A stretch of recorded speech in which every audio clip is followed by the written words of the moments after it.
dengan jenis zat dalam makanan. Perlu kita ketahui, dalam tubuh kita membutuhkan zat karbohidrat, protein, lemak, vitamin, mineral. Nah, zat-zat ini nantinya akan berguna untuk tubuh kita, untuk bergerak, membangun sel-sel tubuh, kemudian ada juga zat pengatur. Hari ini, untuk praktikum yang pertama, saya akan mengelompokkan bahan makanan sesuai dengan kandungannya. Oke, saya sudah menyediakan beberapa bahan makanan.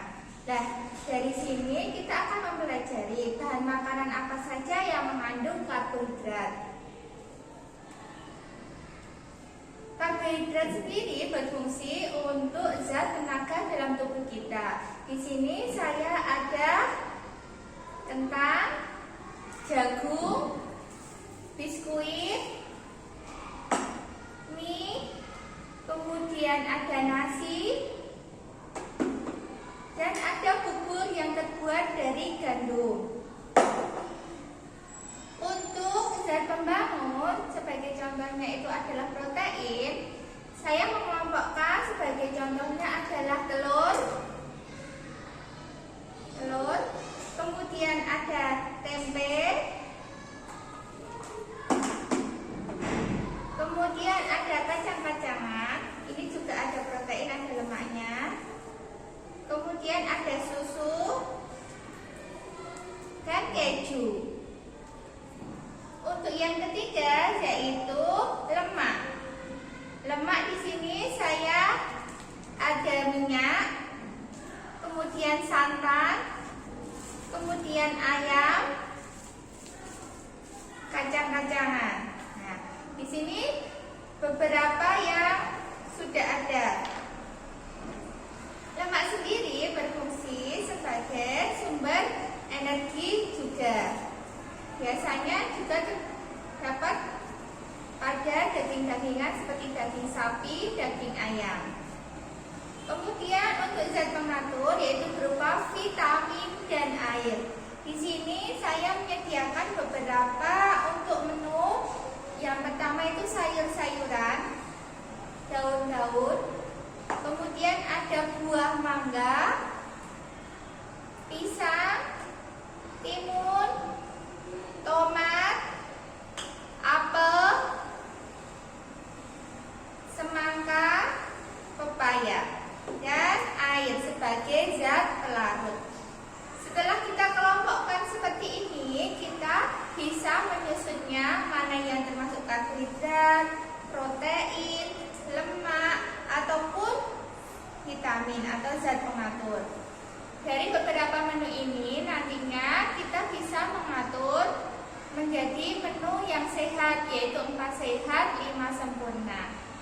Terima kasih. Wassalamualaikum warahmatullahi wabarakatuh.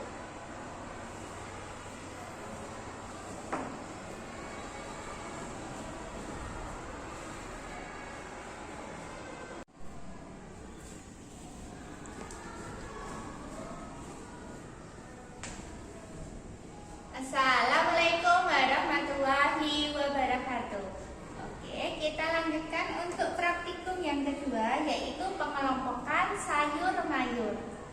Untuk pengelompokan sayur mayur sendiri, ini bertujuan untuk mengetahui berbagai jenis sayuran dari daunnya yang dimanfaatkan daunnya, kemudian buah jenis sayuran berbuah, kemudian sayuran akar atau umbi, sayur kacang-kacangan, dan sayuran bertunas. Perlu kita ketahui bahwa sayuran berfungsi sebagai zat pengatur tubuh. Di dalamnya terkandung juga serat dan beberapa mineral yang dibutuhkan oleh tubuh kita. Di sini saya ingin mengelompokkan beberapa sayuran berdasarkan jenis bahannya. Yang pertama yaitu sayuran daun. Sudah saya siapkan untuk sayuran daun. Yang pertama itu adalah daun pepaya,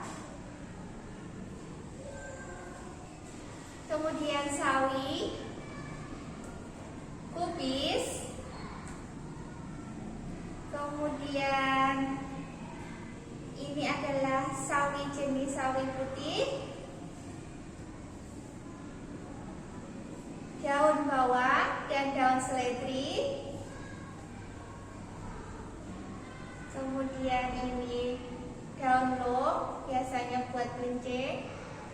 Kemudian ini daun pepaya. Ada juga daun bayam.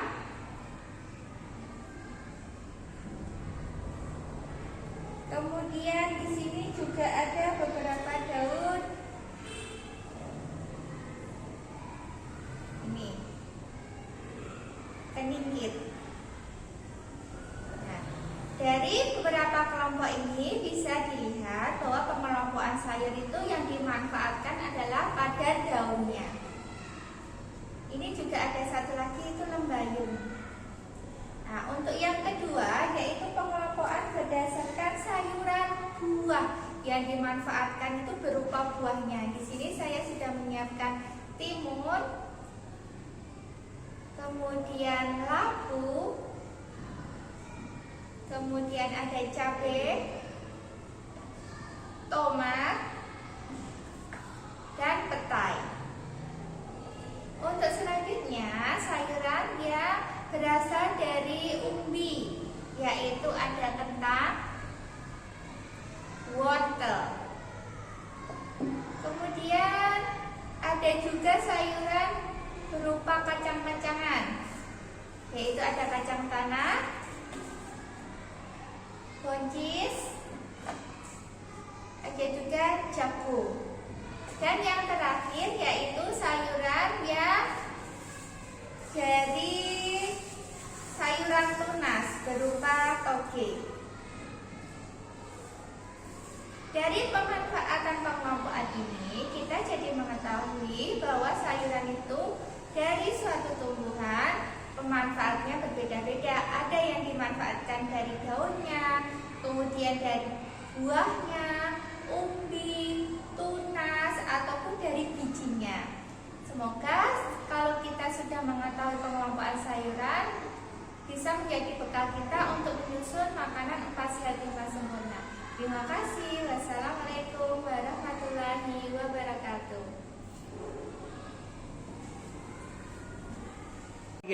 Assalamualaikum warahmatullahi wabarakatuh. Hari ini saya ingin mempraktekkan tentang menu 4 sehat 5 sempurna. 4 sehat 5 sempurna itu terdiri dari karbohidrat, protein, lemak, dan mineral-mineral tubuh yang harus kita penuhi dalam setiap harinya. Hari ini saya memasak telur goreng, kemudian sayurnya menggunakan labu, kemudian ada ayam tepung sama tahu, dan karbohidratnya menggunakan nasi putih.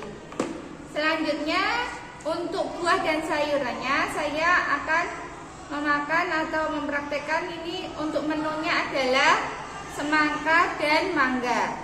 Nah, 5 yang sempurna itu adalah dengan menambahkan susu. Susu sendiri merupakan cairan yang harus kita butuhkan. Di dalam susu ini terkandung banyak zatnya ya. Ada lemak, kemudian ada proteinnya juga.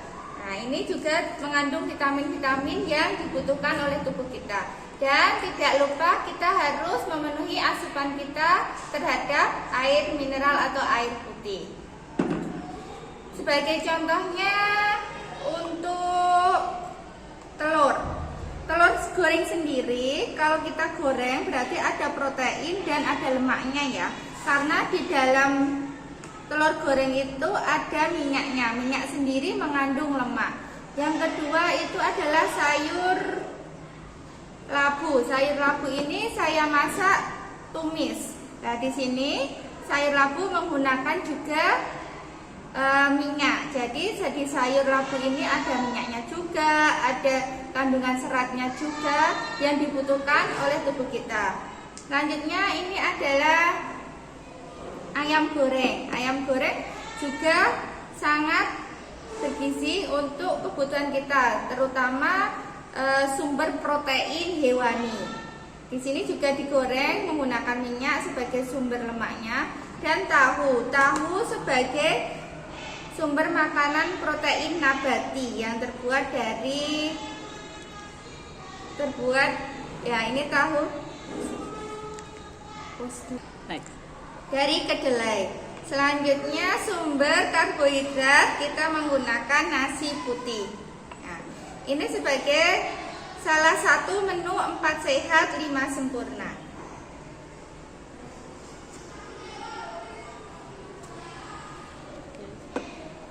Terima kasih. Wassalamualaikum warahmatullahi wabarakatuh.